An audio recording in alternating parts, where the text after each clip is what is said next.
Let's now take a look at the newspaper cartoon of the day, which was selected from amongst today's English newspapers.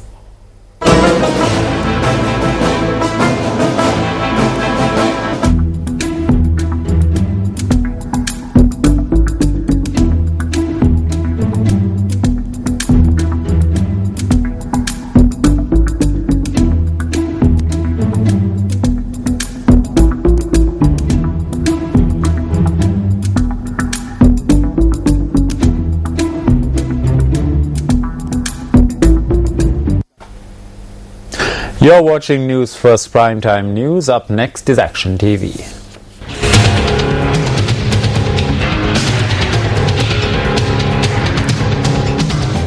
The resurfacing of the road from Mahaoya to Arlagang Villa has been completed.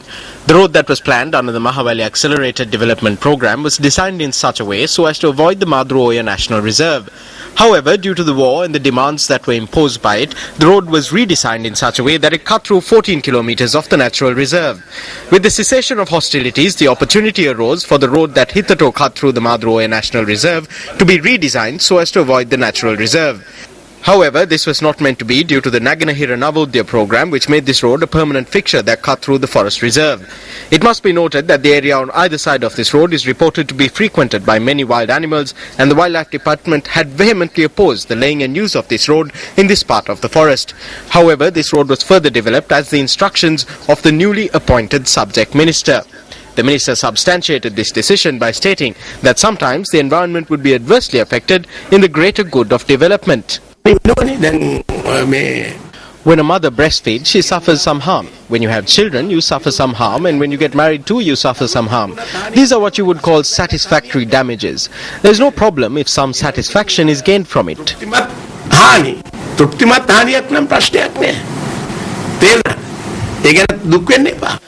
Although an electric fence was erected in 2007 to ward off elephants and protect the residents of the area, before even the passing of a year, the fence had become inactive, and since then the foundation has been laid to repair the fence on 3 occasions and then abandoned.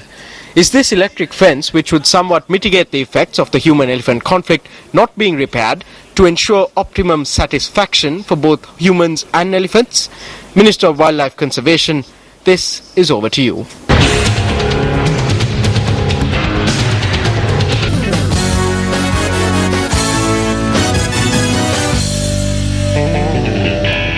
Starting off your sports news this evening, the 6th match of the Caribbean Tri-Nation Series featuring Sri Lanka, India and host West Indies is currently underway at the port of Spain.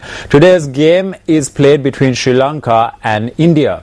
Winning the toss, Sri Lanka elected to field first. Rangana Herath and Dilhara Lokuhettige were included in today's playing 11, replacing injured Nuwan Kulasekara and Sachitra Senanayakars from the previous encounter.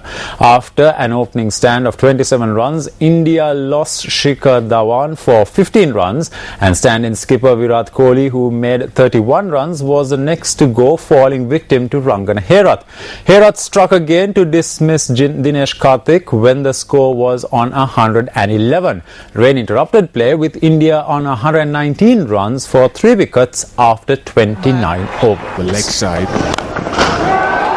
Oh, if the length is short, just swat it over middle.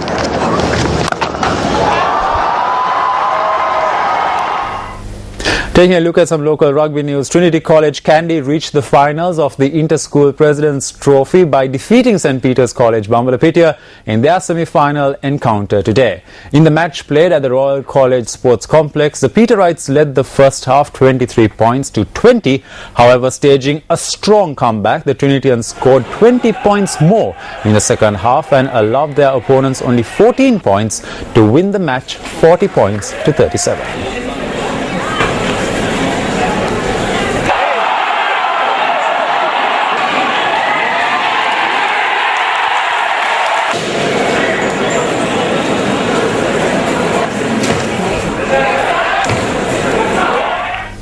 Staying in the game, head coach of the Sri Lanka rugby team, Phil Greening, said that his aim is to have the team qualify for the 2019 Rugby World Cup in Japan. He expressed this view at a media briefing held in Colombo today. At the media briefing held under the auspices of the Minister of Sports, it was revealed that a national pool consisting of 40 rugby players will be trained with the aim of improving the team's standards. I'm not just going to be the head coach of the national team. I'm here to be the sort of high performance manager. This is going to involve setting up the whole new structure for professional rugby really in Sri Lanka. It's going to be controlling our 40 of the best elite players we have, making sure they understand professionalism, they're monitored day to day, their training standards will be set by Ryan here on my left, and these standards have been taken from the All Blacks, the British Lions, from Wales, England, Australia. This is a 5 to 7 year plan. It's not going to happen overnight because this is a whole new era for the players in Sri Lankan rugby, but this whole plan is moving forward to develop us as a top nation in Asia and cement us as a third, the top 3 in Asia, hopefully in 3 years. We want to be cemented there, and we want to be positioned to have a crack at the World Cup in Japan.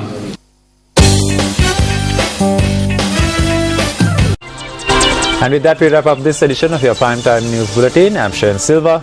And I'm Samadhi Gunasekara. Good night.